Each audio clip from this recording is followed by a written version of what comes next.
let's get a look at one of the spookiest writers of American literature in Edgar Allan Poe.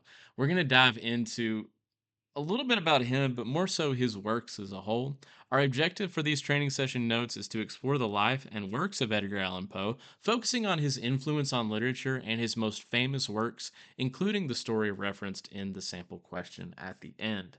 Now, with Edgar Allan Poe, a lot of his stories are short stories that you can read fairly quick. You're going to have some poetry too. For this discussion, we are just going over the absolute basics. You absolutely must read these stories. They are fantastic, especially if you like creepy stories. Let's talk about Edgar Allan Poe before you get into that, though. Edgar Allan Poe lived from 1809 to 1849, not a particularly long life. He was an American writer, poet, editor, and literary critic, best known for his tales of mystery and the macabre. Poe is considered a central figure of Romanticism in the United States and American literature as a whole. His early life is that he was born on January 19th, 1809, in Boston. He was orphaned early. Poe's parents died when he was young, and he was taken in by John and Frances Allan of Richmond, Virginia. His early life is going to be met with tragedy. You don't necessarily have to have a tragic life to write good horror stories, but Poe certainly did in many aspects.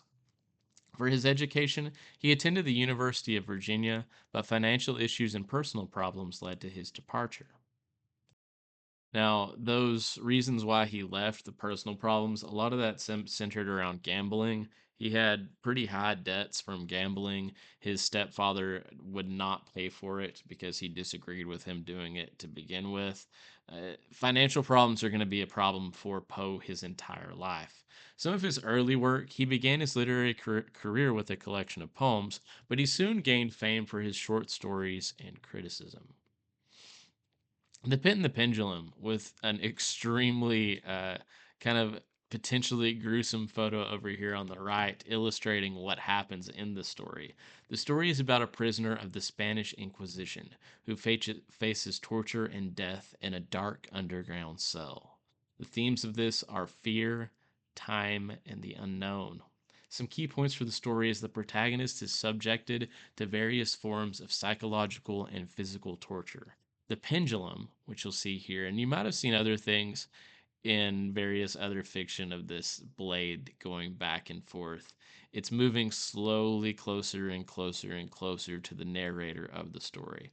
The pendulum, with its deadly blade, symbolizes the inexorable passage of time and the inevitability of death. It can't be escaped. The story ends with the protagonist being saved at the very, very last moment. It's an absolutely harrowing story to read, even today, so much time later. I remember reading this one and being like, "Oh my gosh, this is just a terrifying scene overall." The story showcases Poe's talent for creating suspense and horror, and his ability to delve into the human psyche. The thoughts of the narrator are the reason why this story stands out so well. Some other notable works of Poe include The Raven. This was published in 1845, and this narrative poem tells the story of a man mourning the loss of his beloved Lenore, who is visited by a mysterious raven. Some themes include grief, loss, and madness. Key points include the raven repeatedly uttering, "Nevermore," driving the narrator to despair. The poem's haunting atmosphere and rhythmic structure contribute to its enduring popularity. Remember, this is just a quick poem. You can read Poe's works pretty fast, particularly probably his most famous work in The Raven. The Telltale Heart is another one of his most famous. It's a short story in which the narrator describes the murder of an old man with a vulture eye and the subsequent guilt that leads to his confession. Some themes of this story include guilt, paranoia, and the nature of madness itself. Some key points from it: the narrator insists on their sanity throughout the whole story while detailing their meticulous planning and execution of the crime of murder. So there's this sort of ironic quality about it because we as the audience know that this person is crazy from the beginning because they murdered this guy.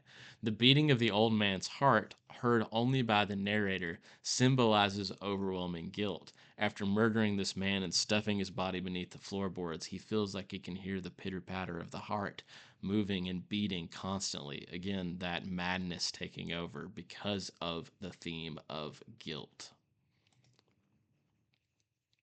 The Fall of the House of Usher is another famous Poe story, and it's a story about the narrator's visit to his friend Roderick Usher's decaying mansion, which ultimately collapses into a tarn.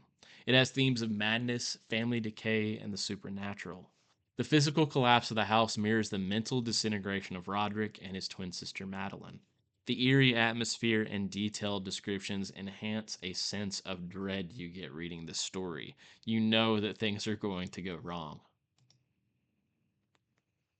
The Cask of Amontillado is another famous story. It's a tale of revenge in which Montresor lures Fortunato into the catacombs with the promise of a rare wine, only to then entomb him alive.